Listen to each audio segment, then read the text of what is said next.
నిర్మాణం ఎలా ఉంటుంది? పార్టీ నిర్మాణం ఇప్పుడు ఆల్ ఇండియాలో 29 స్టేట్లలో కనీసం 21 స్టేట్లో స్టేట్ కమిటీలు వేసాం. ప్రతి కొత్త స్టేట్లు కూడా చదువుతున్నారు మా పార్టీ, ఈ పార్టీలో మేము జాయిన్ అవుతాం, మా కమిటీ ఏమని చెప్పాం. ఎందుకు అని అంటే చిన్న వెళ్ళిపోతూ ఉంది పార్టీ. ఒక్కసారి స్టార్ట్ అయిన తర్వాత ఇప్పుడు గోదావరి జన్మస్థానం ఇక్కడ నాసిక్ త్రయంబకం వెళ్ళారు. ఎవరన్నా నాసిక్ త్రయంబకం ఎంత అర్థం అవుతుంది, కొండల మీద చిన్న పాయిలాగా ఉంటుంది. కానీ గోదావరి నది యొక్క మహత్వం ఏంటంటే జీవనది, దానికి ఒక మంచి పవర్ ఉంది. నాసిక త్రయంబకంలో ఎప్పుడు మహామృత్యుంజయ మంత్రం నడుస్తూ ఉంటారు ఆ వచ్చే కాలం దగ్గర. అలా ఏర్పడిందే ఈ యొక్క పార్టీ జవాన్ కిసాన్ పేరుతో ఏర్పడింది. కాబట్టి నిర్మాణం శరవేగంగా నడుస్తుంది. ప్రతి స్టేట్లో పోటీ చేస్తాం. కాబట్టి చిన్నగా మీరంటున్నంత సహకారం అందిస్తే మీరు అన్నట్టు పల్లెకి వీధి కూడా వెళ్ళిపోతుంది. అక్కడ వచ్చిందనుకోండి ఆ మార్పుకు నాంది మీరే అవుతారు. అందుకు కారణం భారతీయ జవాన్ కిసాన్ పార్టీ అవుతుంది.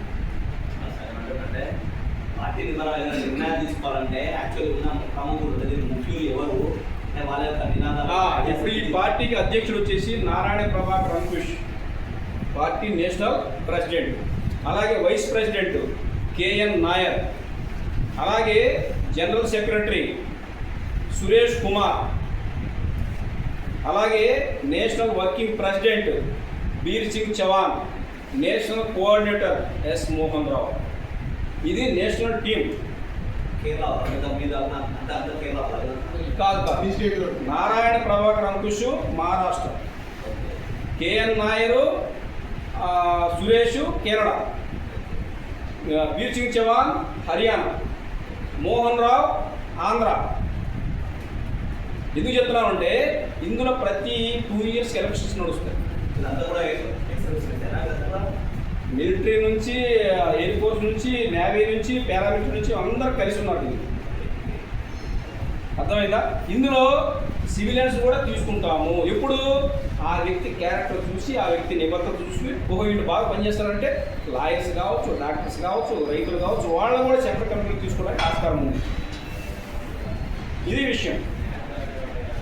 ఇంకా సార్ ఎవరికైనా ఇంకా మీ డౌట్లో అడగచ్చు. ఎందుకంటే క్లియారిటీ ఇచ్చుకొని పోతేనే మనం ముందుకెళ్ళగలం. సార్ మీకేం నోట్స్ ఉన్నాయా అడగండి. సార్ ఇప్పుడు స్థాపించింది భారత జవాన్ కిసాన్ పార్టీ. దీని ముఖ్య ఉద్దేశం ప్రజలకు విద్య, వైద్య, తర్వాత కార్పొరేట్ వ్యవస్థను నిర్మించడానికి మీరు చెప్పిన దానికి బాగుంది సార్. కాకపోతే ఈ వ్యవస్థలో మార్పు రావడానికి మీ పాత్ర పోషిస్తున్నారు.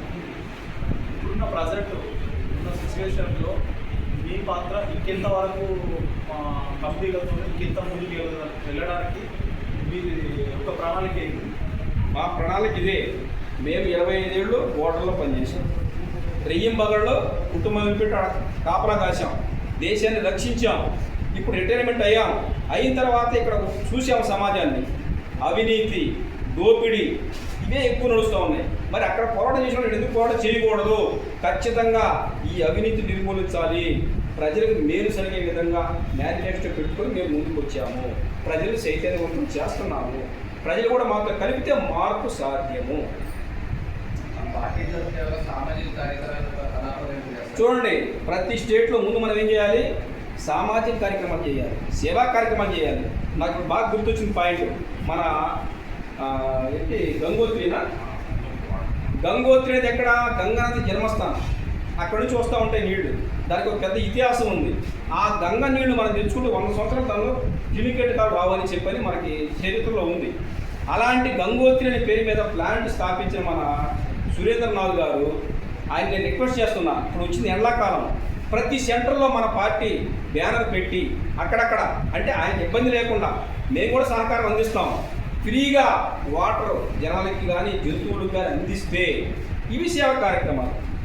ఇవన్నీ మేము దేశంలో చాలా చేస్తున్నాం. వికలాంగులు చేస్తున్నాము, మహిళలు చేస్తున్నాము, వితంతువులు చేస్తున్నాము. ఇలాంటి సేవా కార్యక్రమాలు మా పార్టీ ముందుండి ఫస్ట్ నడిపిస్తుంది. అది మా యొక్క టీవీ ఛానల్ కూడా ఉంది, KMNS టీవీ ఛానల్. అది మీరు యూట్యూబ్లో కూర్చుంటే వస్తే దాని సేవా కార్యక్రమాలు కనిపిస్తూ ఉంటాయి. ఎక్కడెక్కడ ఇల్లు కాలిపోతే పోయి వస్త్రదానం చేయటం కానీ, అన్నదానం చేయటం కానీ, వస్తువులు ఇవ్వటం కానీ, ఇవన్నీ మా కార్యక్రమాల్లో ఒక భాగము.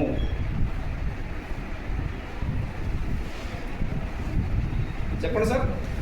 ప్రపంచంలో కొన్ని డెవలపింగ్ దేశాలలో 2 పార్టీల సిద్ధాంతం నడుస్తున్నాయి.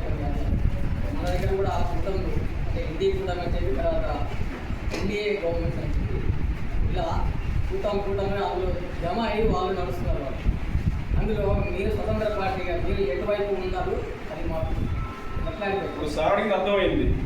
హిందీయేతర రాష్ట్రాలు, హిందీ రాష్ట్రం, ఇదంతా భాష మీద ఆధారపడి భారతదేశాన్ని అంతర్గతంగా విభజించి ఉన్నాయి. ఎలాగంటే హిందీ మాట్లాడే వాళ్ళంతా ఆర్య సంస్కృతి, ఆర్యన్ లాంగ్వేజెస్. సౌత్ ఇండియాలో ఉండేది మొత్తం ఏంది ద్రావిడ సంస్కృతి, ద్రావిడ లాంగ్వేజెస్. అలాగే మూడోది కూడా ఉంది టిబెటియన్ లాంగ్వేజెస్. అంటే మన భారతదేశంలో 3 రకాల భాషలు ఉన్నాయి, మేజర్ లాంగ్వేజెస్. ఒక్కొక్క భాష కింద అంతర్గతంగా 20-30 భాషలు వస్తూ ఉంటాయి. ఆర్యన్ లాంగ్వేజెస్ వచ్చేసి ఏమొస్తుంది, సంస్కృతం వస్తుంది, పంజాబీ వస్తుంది, దేవనాగరి వస్తుంది, అవధి వస్తుంది, ఇవన్నీ ఆర్యన్ లాంగ్వేజెస్.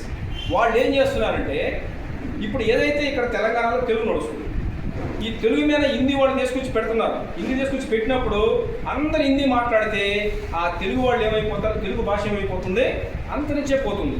అలా అంతరించిపోయిన భాషలు చాలా ఉన్నాయి భారతదేశంలో. దాన్ని వ్యతిరేకించే ఉద్యమం అనేది ఇప్పుడు మన సౌత్ ఇండియాలో స్టార్ట్ అయింది. తమిళ వాళ్ళు దానికి పూనుకొని ఉన్నారు. నువ్వు భాష పెట్టు, కానీ అధికారికంగా పెట్టద్దు, ఎవరికి ఇంట్రెస్ట్ ఉందో వాళ్ళకే నేర్పించు.